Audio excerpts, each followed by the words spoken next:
داسې بوټی درته ښیم انشاءالله یعنې کې الحمدلله هغه خویندې ورونه چې کانګې ورځي فشار یې کمیږي ډوډۍ نه هضمېږي یا داسې سر یې عموما چې خېټه وي نو الټۍ کوي کانګې کوي علاج مثال نه کېږي پریشانه یا داسې ورونه خویندې چې ډوډۍ وخوري بدستي ګرځي واپس د هغه لپاره دې ته کتلی ترشکۍ ورته وایي دا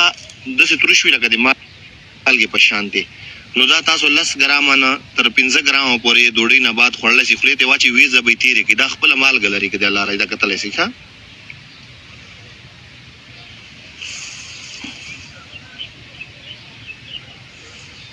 دې کې عموما داسې زیړ ګلونه وي دا کتلی شي ښه دا یو رقم دام لري دا یې خپل هغه د پلي نو دا هغه کسان چې